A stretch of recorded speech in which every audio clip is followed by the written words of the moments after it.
En el 2016, escuchas LAN Radio.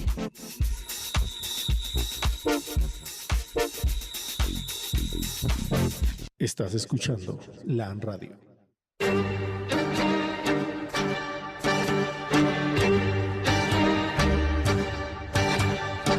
Buenas tardes, estimada audiencia. Nos encontramos en otra sesión de nuestro programa Bibloradio. Bibloradio llega a ustedes gracias a la Alcaldía Mayor de Bogotá, la Secretaría de Cultura, Recreación y Deporte, a Biblored, Red Capital de Bibliotecas Públicas de Bogotá y al Nodo Carlos R. Restrepo. En el día de hoy nos acompaña un invitado muy especial. Él es psicólogo de la Universidad Católica, ha trabajado en el Hospital de Bosa y ha sido un gran y fiel usuario de nuestro taller de conversaciones literarias. Don Rubén, buenas tardes, bienvenido. Muy buenas tardes. Quiero agradecerle la invitación que me ha hecho Cecilia Hernández, Sí, el señor joven Henry Gamboa y por supuesto a LAN Radio por esta oportunidad que me permiten comunicarme con ustedes, los oyentes. Buenas tardes, Henry, ¿cómo estás? Buenas tardes, Cecilia, buenas tardes, Rubén. Muy bien, esperemos que hoy salga el programa divino. Claro que sí, Henry. En el día de hoy nos sumergiremos en la filosofía y en el mundo en que vivimos. Compartiremos la historia que describe el mundo real en que vive el ser humano, asemejándonos a las vivencias de cualquier ciudadano guiado por un sistema de consumo y de consumo deshumanizante, podríamos decirlo así. Sí, es verdad, Cecilia. Hoy hacemos referencia a un libro que hemos trabajado en el taller de conversaciones literarias, un libro que hace referencia a el tipo de sociedad en el que vivimos, ¿no? Digamos que descifra, trata de inmiscuirse en ese tipo de ser humano en el que actualmente vivimos, prácticamente en el que vive en la sociedad.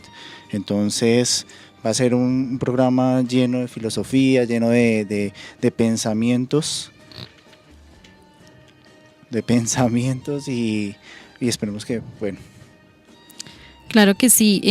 Hoy hablaremos un poco de la sociedad en la que estamos actualmente, la sociedad contemporánea, y que hacemos parte de este momento según el filósofo Byung-Chul Han, coreano y nacionalizado alemán, quien escribió el libro de la sociedad del cansancio. sí, es verdad, Cecilia. El libro de Byung-Chul Han se llama La sociedad del cansancio. Dentro de ese libro hay un texto muy importante que nombra ahí, que es un texto literario, que se llama Bartleby el escribiente. En ese texto hace referencia a una situación de un empleado, trabajador diario que vive en su diario vivir y empieza a disertar sobre cómo es ese diario vivir y qué es lo que pasa, qué es lo que sucede con la monotonía. Entonces vamos a hablar de eso. También vamos a hacer ahorita referencia a la introducción del libro para situarnos un poco en qué es lo que quiere decir este autor. Claro que sí, Henry. Desde la mirada del ensayo de Byung-Chul Han, ¿sí? Pues queremos darle la introducción al prólogo, es de la sexta edición, se denomina El Prometeo cansado. El mito de Prometeo puede reinterpretarse considerándolo una escena del aparato psíquico del sujeto de rendimiento contemporáneo, que se violenta a sí mismo, que está en guerra consigo mismo. En realidad, el sujeto de rendimiento se cree en libertad, se halla tan encadenado como Prometeo, el águila que devora su hígado en constante crecimiento en su alter ego, con el cual está en guerra. Así visto, la relación de Prometeo y el águila es una relación consigo mismo, una relación de autoexplotación. El dolor del hígado, que en sí es indoloro, es el cansancio. De esta manera, Prometeo, como sujeto de autoexplotación, se vuelve presa de un cansancio infinito. Esa es la figura originaria de la sociedad del cansancio, del libro del cual vamos a retomar, como decía Henry, el caso de Bartleby. Sí, Cecilia, este libro, pues en introducción, hace referencia al mito de Prometeo. Recordemos que el mito de Prometeo, cuando pues sucedió según la mitología griega, que era un titán, el cual en algún momento Zeus envía un águila a que se coma su hígado a diario. Entonces él hace referencia al hígado porque es el único órgano dentro de nuestro organismo que se vuelve a reconstruir. Entonces por eso se hace referencia de la sociedad del cansancio, porque ese mismo hígado se reconstruye todos los días y todos los días toma fuerza otra vez. Eso, entonces bueno, es algo repetitivo que se hace. Sí, algo también muy importante. Don Rubén desea Sí, yo quisiera aportar que el mito de Prometeo se le considera como uno de los amigos de los mortales. A Prometeo se le tiene en cuenta porque fue el que le dio el fuego al hombre. Y esa fue una de las cosas que no le gustó a Zeus.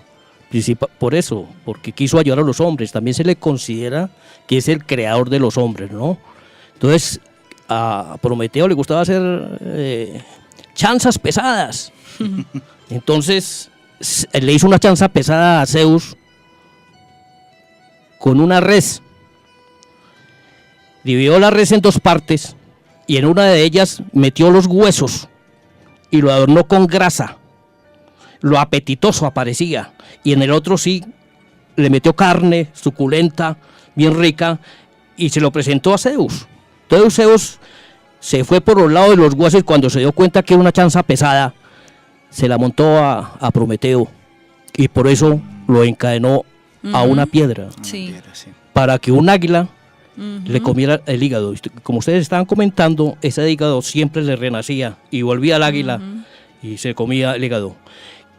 Y lo que el autor Jung nos quiere plantear es que ese Prometeo somos nosotros mismos, destruyéndonos a sí mismo, autoexplotándonos. Y esa es la analogía que él hace con su introducción al libro La sociedad del cansancio. Sí, partiendo de la destrucción de nosotros mismos, también hay una parte en el capítulo de la violencia neuronal que es muy importante tenerla en cuenta, que dice de esta manera: toda época tiene sus enfermedades emblemáticas. Así existe una época bacterial, que sin embargo toca su fin con el descubrimiento de los antibióticos. A pesar del manifiesto miedo de la pandemia gripal, actualmente no vivimos en la época viral, la hemos dejado atrás gracias a la técnica inmunológica. El comienzo del siglo XXI, desde un punto de vista patológico, no sería ni bacterial ni viral, sino neuronal.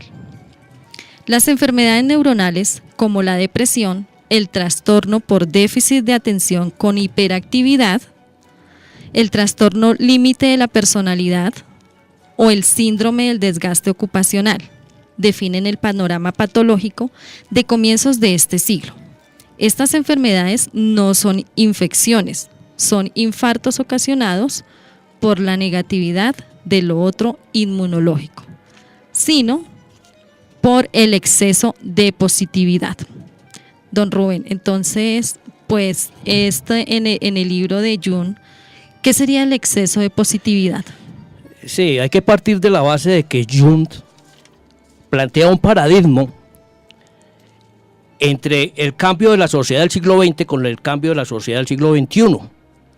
Entonces él toma como modelo la cuestión biológica, la cuestión de la inmunidad. Él dice que en el siglo XX existía la enfermedad bacterial o viral, donde existía el otro, la otredad que él llama, y había una lucha entre el amigo y el enemigo, entre el otro. Y en eso se va desarrollando una sociedad que él dice que es disciplinaria, donde todo se obedece, donde todos cumplimos unas reglas, pero dentro de esa misma sociedad aparecen enfermedades, como son el loco, los criminales. Se manifiesta psicológicamente dentro de una sociedad la forma como la conducta del individuo se da. Sí. Enfermedades Empieza a psíquicas. manifestarse. Exacto. Sí. Pero ya cuando aparece el siglo XXI, esa sociedad dialécticamente se ha ido transformando. Entonces aparecen otras enfermedades que él las cataloga como de positividad. Y todo Exceso de positividad. Exacto. Sí. Entonces, ¿a qué se debe eso? A que hay superabundancia de conocimientos, hay superabundancia de comunicación, hay superabundancia de todo, y el individuo ya no ataca al otro, sino es consigo mismo, ya es responsabilidad de sí mismo su vida. Entonces se empieza a encontrar que no se sabe hallar entre la libertad y la lucha que tiene que hacer, ¿verdad? Sí. Entonces divide esa sociedad, la del siglo XX como una sociedad disciplinaria y la del siglo XXI como una sociedad del rendimiento, Del donde positivo. va a entrar en una decadencia porque el individuo no sabe encontrar su verdadero yo. Claro. Por eso en el prólogo también trae a colación a Kafka, que Kafka plantea de que hay que hacer un desarme de ese yo Sí. que ha estado marginado, ¿no? Ha estado Sí. cansado. Entonces se habla del amable desarme del yo.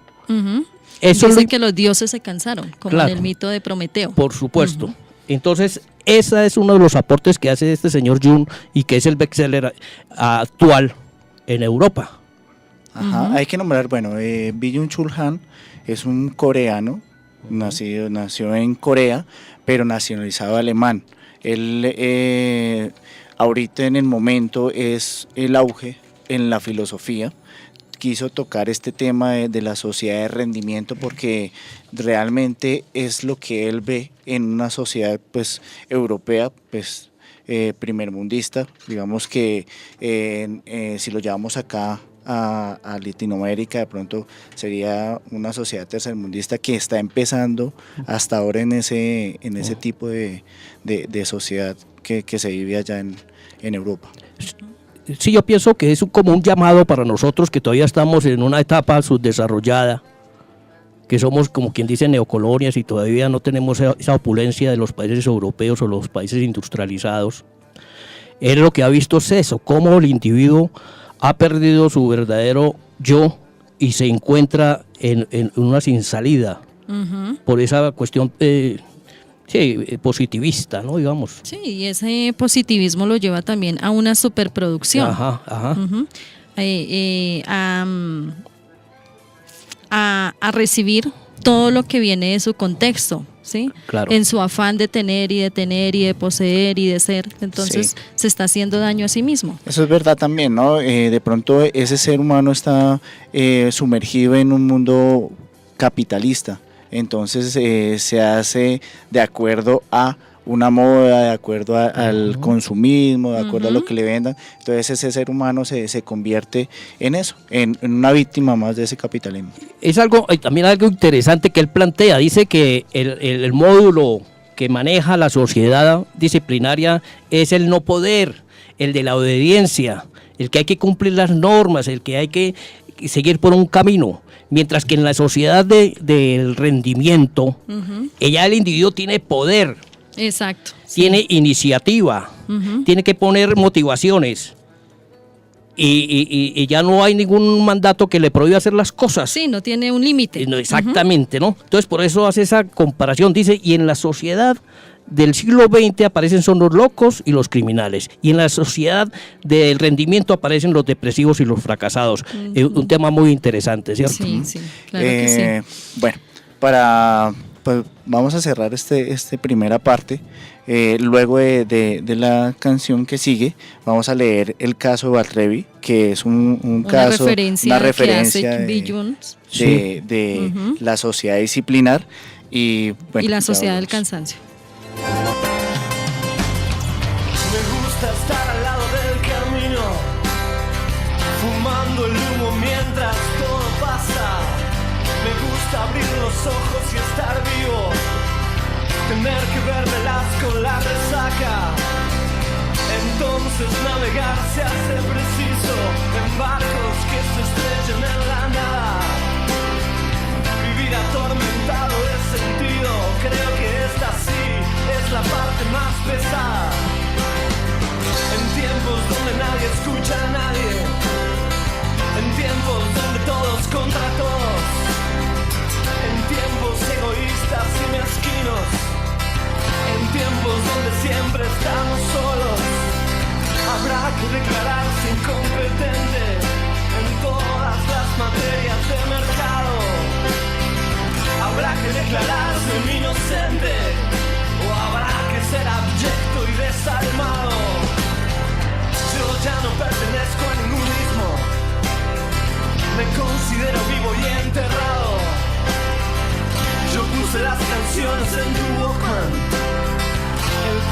mí me puso en otro lado.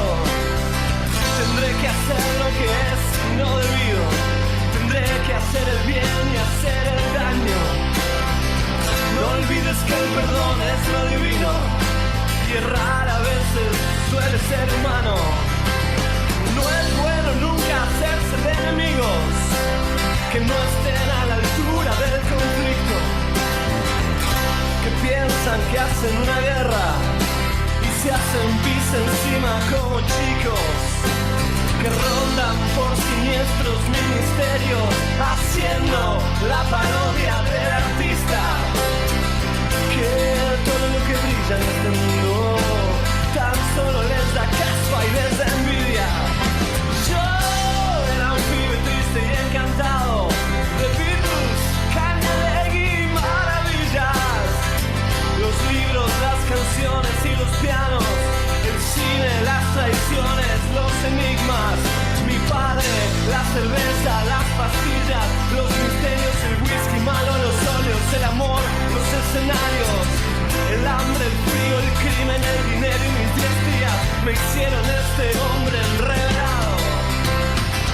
Si alguna vez me cruzas por la calle, regálame tu beso y no te aflijas. Si ves que estoy pensando en otra cosa, no es nada malo, es que pasó una brisa, la brisa de la muerte enamorada, que ronda como un ángel asesino. Mas no te asustes, siempre se me pasa, es solo la intuición de mi destino. Me gusta estar al lado del camino, fumando el humo mientras todo pasa. Me gusta regresarme del olvido para acordarme los sueños de mi casa, del chico que jugaba la pelota, del 49585. Nadie nos prometió un jardín de rosas, hablamos del peligro de estar vivo. No vine a divertir a tu familia mientras el mundo se cae a pedazos. Oh, me gusta estar al lado del camino, me gusta sentirte a mi lado. Oh, me gusta estar al lado del camino, dormirte cada noche entre mis brazos.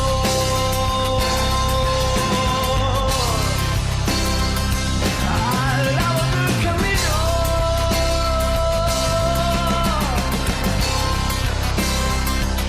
al lado del camino,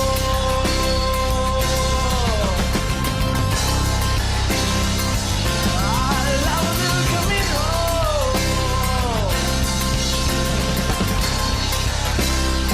Es más entretenido y más barato.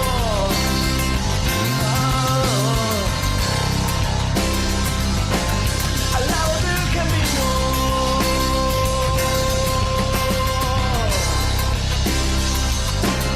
Al lado del camino.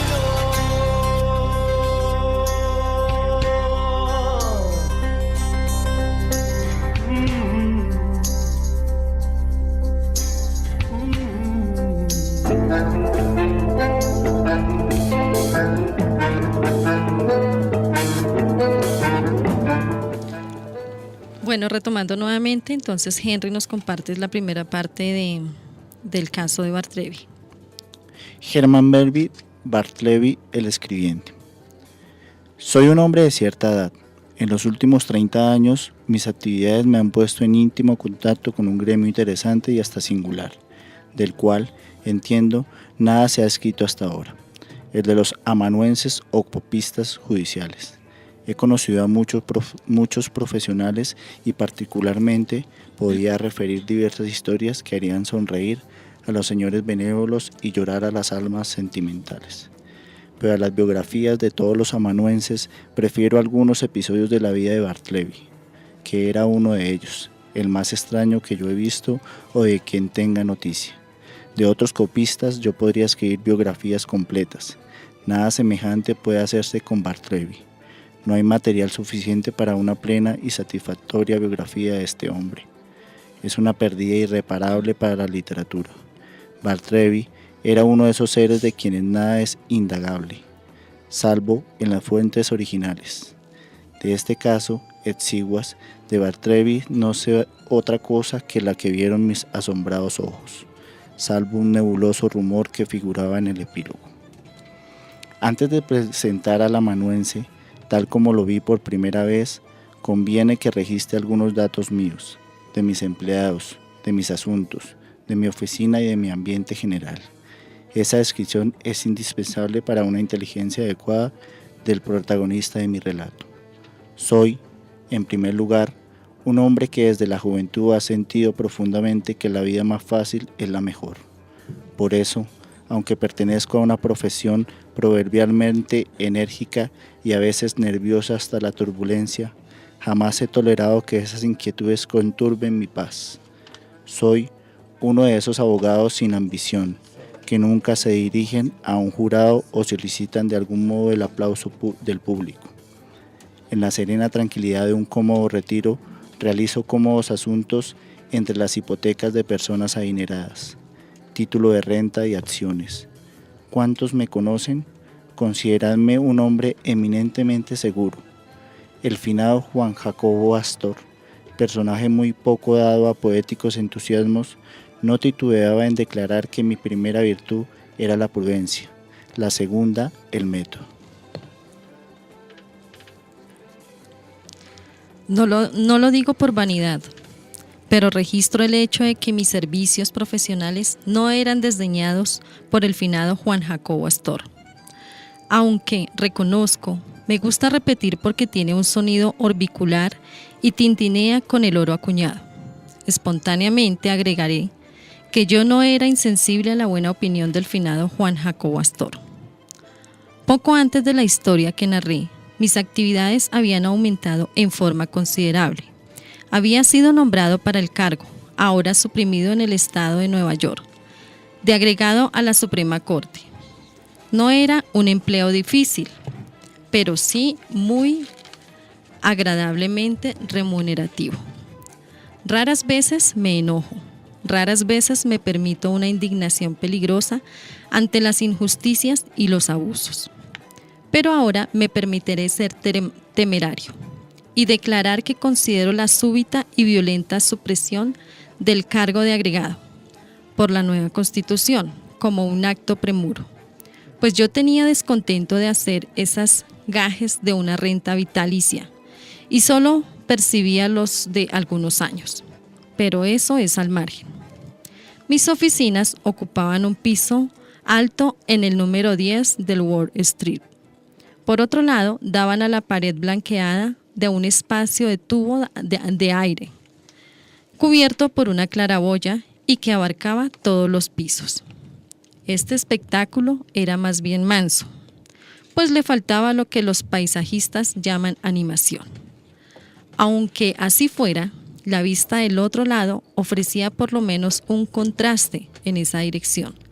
Las ventanas dominaban sin el menor obstáculo una alta pared de ladrillo, ennegrecida por los años y por la sombra. Las ocultas bellezas de esta pared no exigían un telescopio, pues estaba a pocas varas de mis ventanas. Para beneficio de espectadores miopes, mis oficinas ocupaban el segundo piso, a causa de la gran elevación de los edificios vecinos. El espacio entre esta pared y la mía se parecía no poco a un enorme tanque cuadrado. En el periodo anterior al advenimiento de Bartleby, yo tenía 2 escribientes bajo mis órdenes y un muchacho muy vivo para los mandados.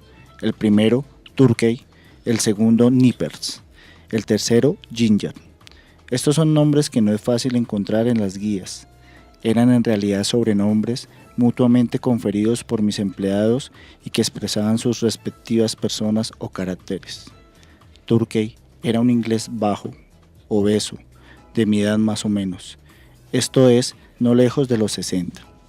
De mañana podríamos decir su rostro era rosado, pero después de las 12, su hora de almuerzo resplandecía como una hornalla de carbones de Navidad, y seguía resplandeciendo, pero con un descenso gradual, hasta las 6 de la tarde.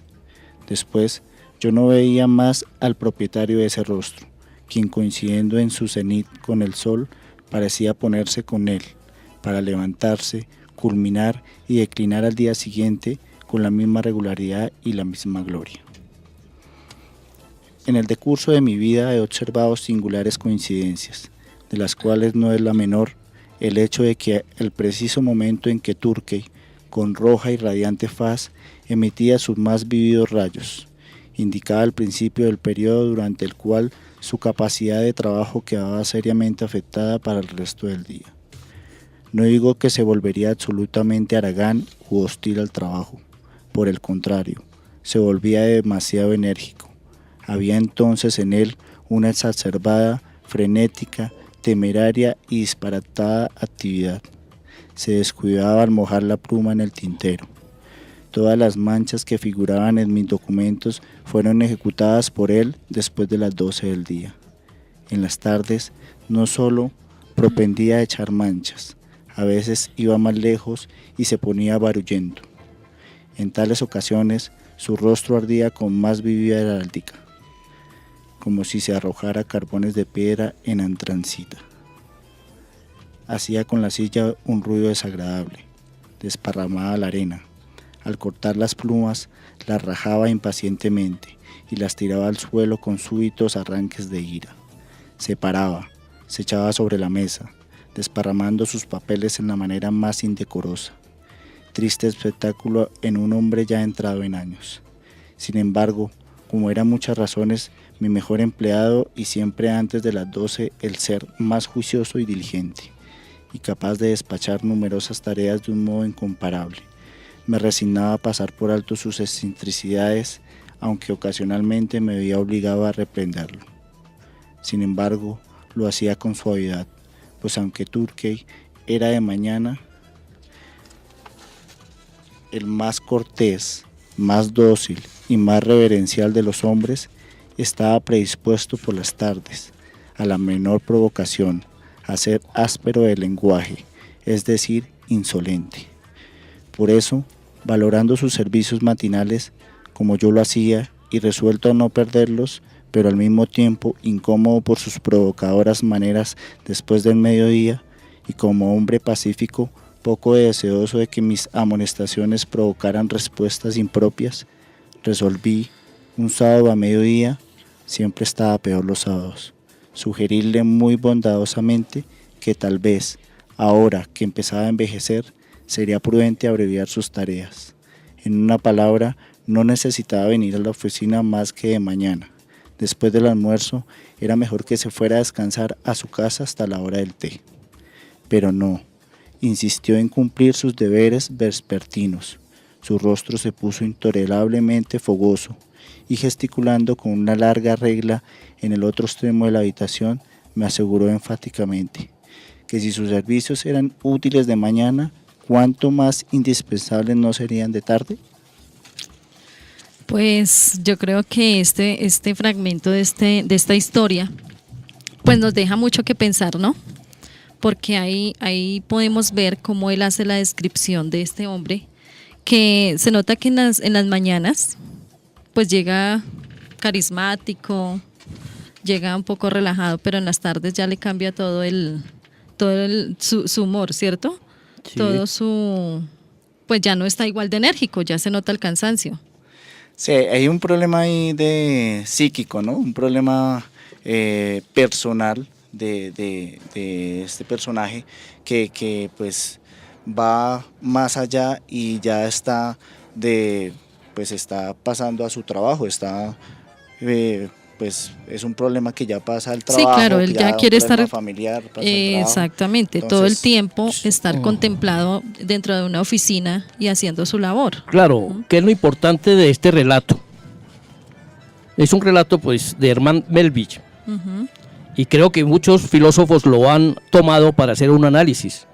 Y como lo dice Byung Chul Han en su libro La sociedad del cansancio, él dice que ese relato a menudo es interpretado teológicamente o metafísicamente, pero también admite una lectura patológica.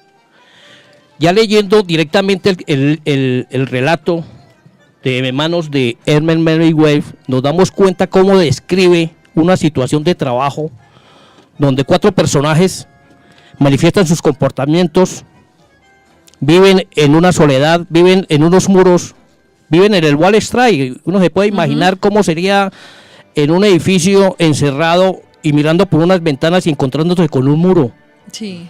Esos muros implican muerte, una prisión, una soledad, pero también nos describe a cada personaje. Sí. Entonces empieza por Turkey. Turkey, ¿no? Sí. Sí. Que lo ve de unos 60 años, obeso, de rostro rosado, pero que durante la mañana era muy digno, muy trabajador, muy solícito para realizar las cosas, pero por la tarde ya empezaba a comportarse de otra manera. Se exacerbaba frenéticamente, disparaba una disparatada actividad, ¿no? En cambio, el segundo Mipper, el otro Mipper, el otro escribiente, era joven, de 25 años, cetrino, ¿no? Melenudo. Él era al contrario. Por la mañana era irritable, desagradable, rechinamiento de dientes, en fin, no se hallaba. Pero ya por la tarde empezaba a hacer lo que quería, a verse libre, era más útil, escribía con rapidez, con letra clara, y era un eficiente empleado. Y Entonces, además que empezó ya a meterse también ahí en el licor, ¿no? Perfecto, Del sí, alcohol. él era, el autor habla de que su naturaleza era de taberna, de alcohol. Pero entonces, ¿qué hace este abogado que tiene a estos empleados? Que dice que pues se compaginan y entonces tratan de equilibrar los días para poder él sobrevivir. Entonces compensaba. El uno era irritable por la mañana y el otro por la tarde. Sí. Y había un tercer personaje que se llamaba Jin Mook, un muchacho de 2 años, que era de 12 años, que quería aprender de abogado. El papá lo mandó para que aprendiera, pero era el que hacía los mandados, el que le traía la comida a los otros amigos o empleados. Sí. ¿Qué es lo que queremos ver en esta descripción que hace el señor Melville? Pues que todos son enfermos, tienen un cansancio y que se manifiesta de una u otra manera. Nosotros sabemos que como humanos tenemos emociones y nos estamos alterando y frente a la vida somos variables y cambiantes.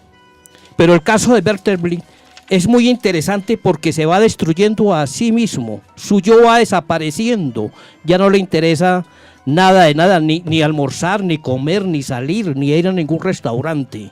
Entonces me parece que ese relato valdría la pena leerlo, a aquellos que tengan la oportunidad de leerlo, porque es muy diciente de cómo un hombre puede perder su identidad, su yo, y no se sabe por qué.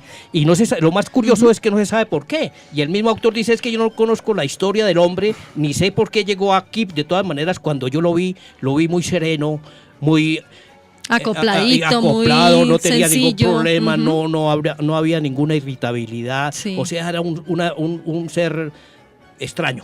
Eso sí lo dice, que era muy extraño, ¿no? Y cómo ese proceso no salía, lo tenía detrás de un biombo. Simplemente veía la sombra, y no tenía sino una respuesta. Preferiría no. Ese preferiría no era porque él no quería hacer nada. Él perdió tantas las ansias, las motivaciones para hacer las cosas que se fundió. Sí. Hasta que por fin se muere, ¿no? Sí, muere. Pues el relato vale la pena mirarlo, ¿no? Villon, más adelante. Exacto. ¿Por qué Villon lo retoma? Porque dice que el hombre en la sociedad disciplinaria vive dentro de unos muros, vive dentro de una soledad, que no se halla consigo mismo y que se enferma de diferentes enfermedades indigestivas, somáticas y neurológicas. Entonces me parece interesante ese tema. Hay un término que acopla ahí Byung-Chul Han a esta situación. Entonces, en su análisis, en su capítulo, nombra los animal laborants. Los animal laborants pues hace referencia obviamente a ese tipo de personaje que se encuentra dentro de una misma situación todos los días y que realmente se vuelve un personaje con problemas psíquicos, ¿no? Claro, por supuesto. Sí, no se haya satisfecho, no se haya contento consigo mismo, ¿no? Que es el fondo del asunto de este ensayo y de este cuento que es interesante, de este relato. Sí. Bueno, vamos ahora con otra canción y continuamos porque esto está súper interesante.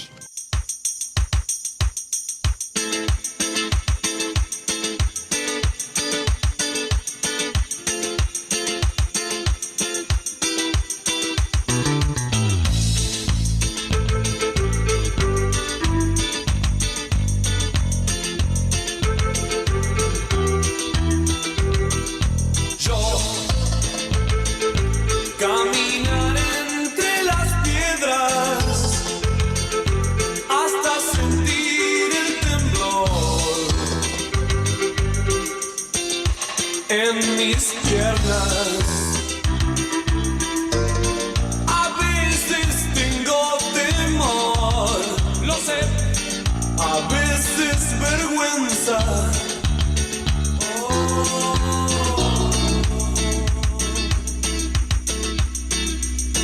Estoy sentado en un cráter desierto, sigo aguardando el temblor en mi cuerpo. Nadie me vio partir, lo sé, nadie me espera. Hay una grieta en mi corazón, un planeta con desilusión.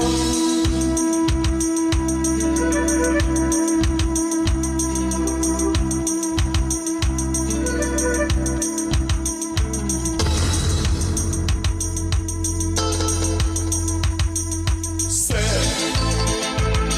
que te encontraré en esas ruinas.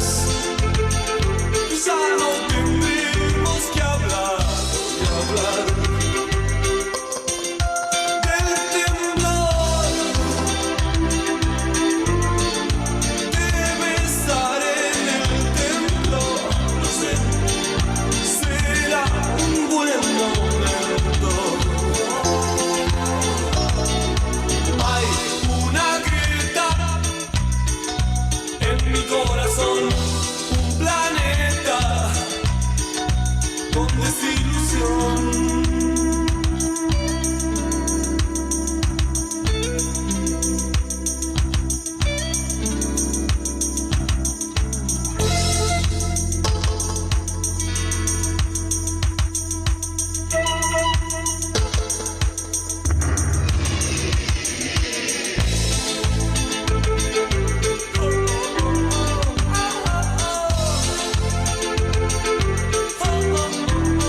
El temblor, despiértame cuando pase el temblor.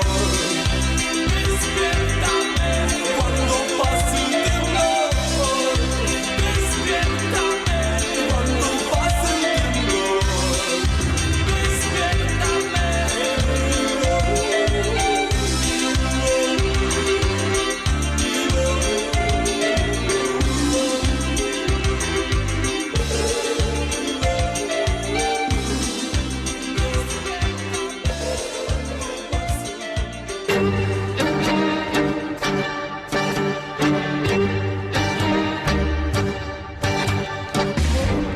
Bueno, al principio, Bartleby escribió extraordinariamente, como si hubiera padecido un ayuno de algo que copiar. Parecía hartarse con mis documentos.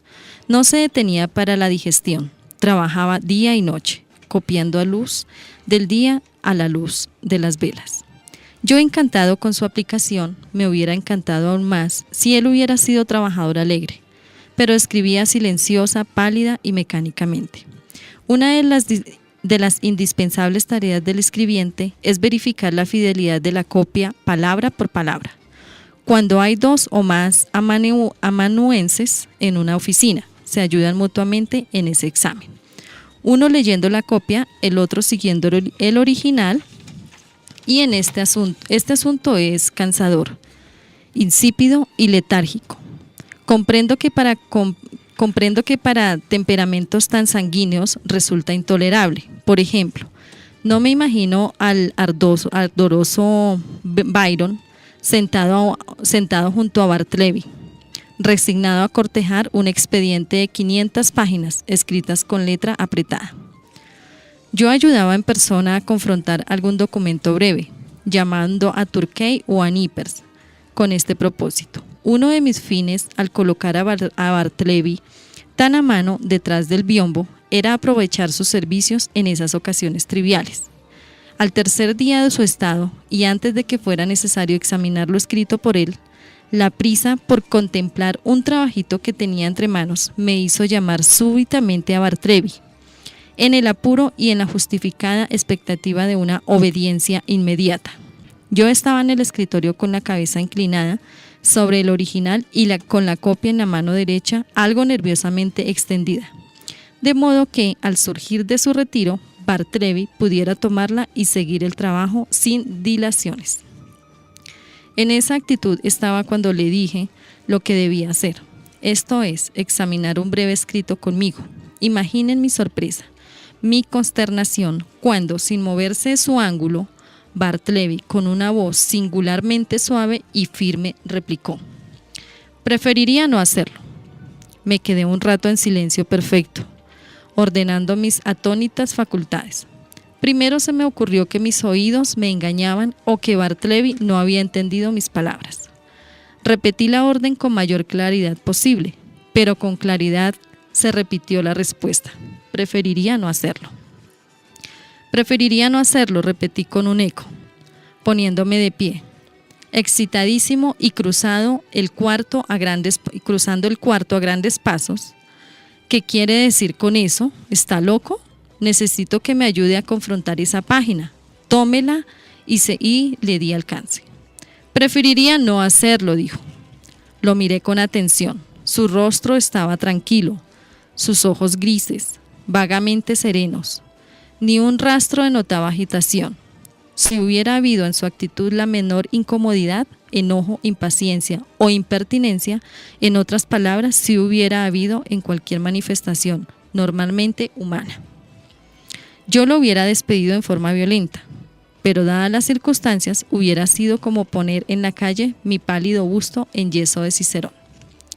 Me quedé mirándolo un rato largo, mientras él seguía escribiendo, y luego volví a mi escritorio. Esto es rarísimo, pensé. ¿Qué hacer? Mis asuntos eran urgentes. Resolví olvidar aquello reservándolo para algún momento libre en el futuro. Llamé del otro cuarto a Nippers y pronto examinamos el escrito. Pocos días después, Bartleby concluyó 4 documentos extensos, copias cuadriculadas de testimonios, dados ante mí durante una semana de la Cancillería de la Corte. Era necesario examinarlos. El pleito era importante y una gran precisión era indispensable. Teniendo todo listo, llamé a Turkey, Nippers y Ninger, que estaban al otro lado del cuarto, pensando poner en manos de mis 4 amanuenses las 4 copias mientras yo leyera el original. Turkey, Nippers y Ninger estaban sentados en fila, cada uno con su documento en la mano, cuando le dije a Bartleby que se uniera al interesante grupo. «Bartleby, pronto estoy esperando». Oí el arrastre de su silla sobre el piso desnudo y el hombre no tardó a aparecer a la entrada de su ermita. «¿En qué puedo ser útil?», dijo apaciblemente. Las copias», dije con voz de apuro. «Vamos a examinarlas». Tome y alargué la 4ª copia. «Preferiría no hacerlo», dijo. Dócilmente desapareció detrás de su biombo. Por algunos momentos me convertí en una estatua de sal. La cabeza de mi columna de amanuenses sentados, vueltos en mí. Avancé hacia el biombo y a indagar el motivo de esa extraordinaria conducta. ¿Por qué rehúsa? Preferiría no hacerlo. En cualquier otro hombre me hubiera precipitado en un arranque de ira, diseñando explicaciones, y lo hubiera arrojado minuciosamente de mi vista. Pero había algo en Bartleby que no solo me desarmaba singularmente, sino de que manera maravillosa me conmovía y desconcertaba. Me puse a razonar con él. Con sus propias copias en las que estamos por confrontar, esto lo haría Esto le ahorraría trabajo, pues un examen bastará para sus 4 copias. Es la costumbre, todos los copistas están obligados a examinar su copia, ¿no es así? ¿No quiere hablar? Conteste. Prefiero no hacerlo, replicó melodiosamente. Me parece que mientras me dirigía a él, consideraba con cuidado cada acierto mío, que comprendía por entero el significado, que no podía contradecir la irresistible conclusión, pero que al mismo tiempo alguna suprema consideración lo inducía a contestar de ese modo. Entonces, pues, esto nos deja algo muy claro, ¿no? Primero, pues que, o sea, mirar el caso de él donde se encontraba, ciertamente estar encerrado en ese edificio, que no tenía como ni siquiera la misma vista que lo llevara a crear algo, ¿sí? Por ese encierro, además por el trabajo de él, ¿no? Claro. Hace un momento charlábamos acerca de cuál era ese síndrome, ¿no? Entonces decíamos que era el síndrome del aburrimiento, pero pues don Rubén nos aclaraba que era un síndrome de la melancolía. De la melancolía. Entonces quisiera que nos aclarara eso. Sí, es interesante el análisis de cómo se va deteriorando y cómo va perdiendo todo deseo, toda motivación en la vida, ¿no? Como un estado de depresión, de negación, pero según lo que nos relata el señor Herman Melville, el tipo era sorprendente porque a él le causaba era una sensación de extrañeza, de un señor diferente a todo el mundo, no se irritaba, la tranquilidad, el sosiego, o sea, y él le buscó todas las maneras para ver cómo lo podía comprender. Ajá, sí. Pero le cogió hasta cariño. Sí. Porque lo cuidaba y le preguntaba, pero este señor Bertolt Brecht prefería no hacer nada. Preferible no, ese era su constante, sin entrar a discutir, sin entrar a confrontar, sino simplemente porque era una actitud estoica, tranquila, serena y decidida a lo que él quería hacer. Y lo interesante es cómo se va usando todos los mecanismos, hasta los mismos compañeros daban apreciaciones para ver cómo lo vinculaban al trabajo, cómo lo vinculaban a que compartiera con ellos, pero no, para él era preferible no. Interesante. Entonces yo, apartándome un poquito de Byung Han Chan, que él dice que como vive en una sociedad de disciplinaria, que es obediente, es lo que va perdiendo digamos la carencia del mundo, ¿no? Que se vuelve ausente y se vuelve apático, ¿no? Como si fuera un ser de una hoja en blanco. De la hoja en blanco. Exacto. Que estaba en un vacío. Pero para mí, lo que cae es en una melancolía. ¿Qué es la melancolía? ¿Qué es la melancolía, según, no? Sí. Se caracteriza psíquicamente por un estado de ánimo propiamente doloroso, una cesación del interés por el mundo exterior, la pérdida de la capacidad de amar, la inhibición de todas las funciones y la disminución del amor propio. Es muy diferente al duelo y a una depresión. Claro. Entonces, eso es interesantísimo en el campo de la psicología. Que el duelo entonces, en cambio, uno en un duelo no puede decir que es patológico ni nada, no, tranquilo, sufra porque se perdió su amada o porque tuvo esta pérdida. Se tiene que vivir. Pero en una melancolía, según los tratados y según el psicoanálisis, no se sabe el origen. Y como lo dice el autor del cuento, yo no sé de dónde apareció este señor, ni por qué vino así, ni por qué era así, ¿verdad? No se encuentra una historia, no se encuentra realmente cuál fue la pérdida, aunque al final del relato, no sé si dañarle la lectura, nos da alguna visión de qué era lo que pasaba con Bertolt Brecht sobre qué fue lo que perdió. No encontró nada en él, no encuentra algo que diga, sí, es que él se volvió así por esto y esto. Sí. Ahora, ¿qué es lo más interesante de la melancolía? Que es el dolor más psíquico, más fuerte que existe en un ser humano. Es un tema extraordinario. Ese sirve para otro programa. Exacto, sí, por supuesto. No, sí. Bueno, ya entramos en conclusiones. Pues Byung-Chul Han hace un análisis de este texto y dentro de su mismo libro habla de una vita activa, o una vita contemplativa, Ujú. ¿sí? Esa vita contemplativa hace referencia a que las personas que viven en esta sociedad de rendimiento, pues obviamente también tienen que tener un momento en que entren a contemplar, a mirar el mundo de otra forma, a que miren minucias. Esa es Momentos, finalmente ¿no? la invitación que nos hace Byung, entrar en una contemplación, ¿sí? Sí. Tener una pedagogía del mirar, dice él, que nosotros debemos También. de concentrarnos en una cosa y no estar haciendo una, otra y a la final no se hace nada, ¿m? No se resulta con nada.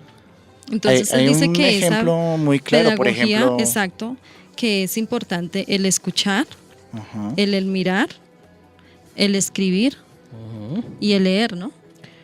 Sí, lo que nos da a entender el señor Bill Chang-han, con la única manera de encontrarnos a nosotros mismos es tratando de recuperar la vida contemplativa que usaban los griegos. ¿En qué consiste esa vida contemplativa? En que tenemos que volver a nuestro interior, a nuestro yo, lo que yo hablaba, ¿va? Que tenemos Sí. que volvernos a tomar desarme consciente también, sí. nosotros y no dejarnos Conciencia, sí. avasallar desde el mundo externo, que es el que nos ha mandado a agitarnos, a buscar, a luchar, mientras que nuestro cuerpo está pidiendo otras cosas y se manifiesta con Exacto. enfermedades Ujú. como los hemos ido comentando en Nombrando. esta mesa. Entonces, ¿qué es lo que toma Blue Chan? Toma la visión de Nietzsche, que habla sobre la pedagogía del mirar. Del mirar. Es algo interesante porque eso es lo que los grandes iniciados tratan hoy en día en nuestra sociedad de implantar, tener una vida de reflexión y de meditación. ¿Realmente somos o podemos mirar el mundo de otra manera? Hacia nosotros mismos, a nuestro propio cuerpo, a nuestra manera de caminar, a nuestra manera de ser. Esa es la pregunta que nos deja el señor Brooke Chang-han para que podamos recuperar nuestra verdadera naturaleza del ser, nuestro verdadero yo. Nos ha traído un ejemplo de Paul Cézanne, el gran maestro de la pintura, que él decía que él veía el olor de las cosas, ¿verdad? Por eso es importante esa vía contemplativa. Todas las grandes sociedades se han desarrollado a través de la atención, a través de la meditación, a través de la reflexión. Construir un verdadero yo es empezar por sí mismo. Por sí mismo, Cómo sí. nos encontramos, cómo nos sentimos. Entonces, es un llamado a que no dejemos destruir ese yo por cosas externas y por cosas de competencias y de rendimientos, que lo que nos hace es destruirnos. Es interesante Sí, el claro que planteamiento sí. de la de Paul Bourdieu. Es sentarnos de verdad, reflexionar y pensar en nosotros mismos. Primero, cómo nos estamos afectando, qué daño nos estamos sentimos produciendo también? nosotros. Pero antes de terminar, yo sí quiero a dar una claridad. Para ver o para saber mirar, se requiere estar serenos. No contestar a la seducción ni a la intimidación. Si nosotros aprendemos a mirar las cosas con frialdad y con serenidad, no vamos a caer en la angustia, no vamos a caer en la agresión, no vamos a caer en las respuestas negativas frente al mundo. Ujú, Tenemos sí, que es muy aprender cierto. a ver, Claro. a mirar con Ajá. calma, con tranquilidad. No importa, las cosas llegarán y Hay se que saber acordarán. decir no. Perfecto. Lo que él decía Sí. también. Y también tenemos que saber pensar. Nosotros creemos que pensamos, pero eso es una falsedad. Para pensar hay que trabajar con arte. El pensamiento hay que volverlo divertido. Ujú. Hay que jugar con las palabras, con los pensamientos. Y eso no nos lo enseñan. Por eso se requieren nuevos educadores. Y eso lo dice Bill Jung, Chang-han. Nuevos educadores con una visión diferente para un hombre nuevo. Claro que sí, este libro yo creo que nos deja mucha tela para cortar. Por supuesto. Sí, entonces pues los invitamos a que lo consulten. Se titula Las sociedades del cansancio. Y bueno, pues ya se nos agotó el tiempo, entonces nos queda invitarlos para el 15 de abril al evento que tenemos dentro del nodo Carlos R. Restrepo, al Círculo de la Palabra, que se desarrollará en el Paz de la Victoria desde las 8 de la mañana.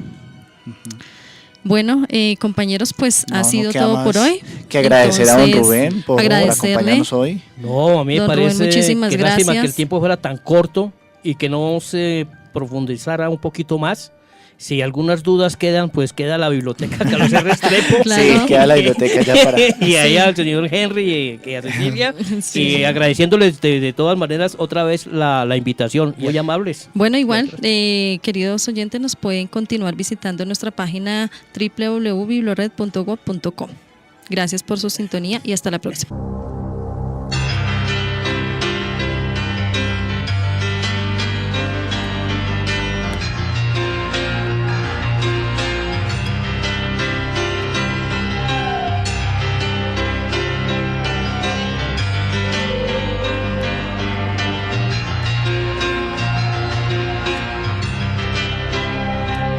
Los amigos del barrio pueden desaparecer. Los cantores de radio pueden desaparecer. Los que están en los diarios pueden desaparecer.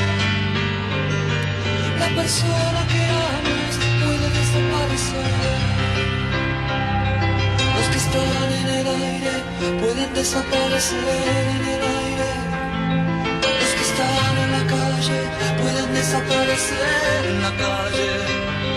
Los amigos del barrio pueden desaparecer,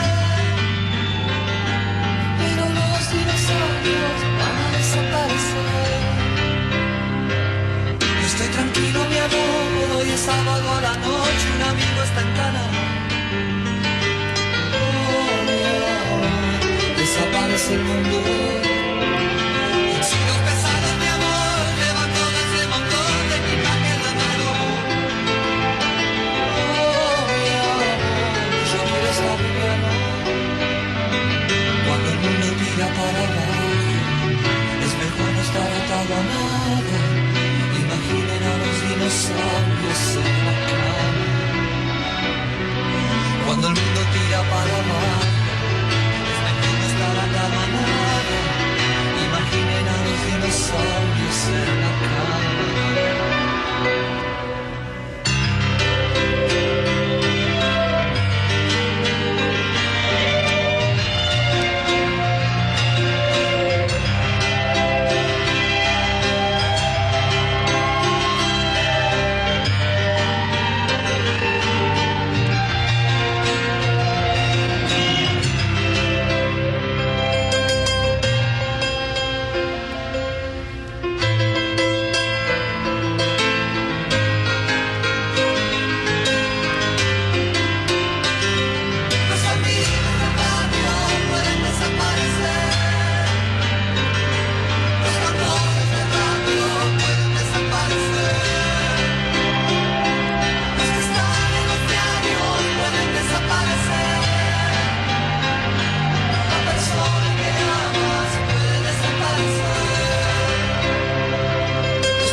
En el 2016, escuchas LAN Radio.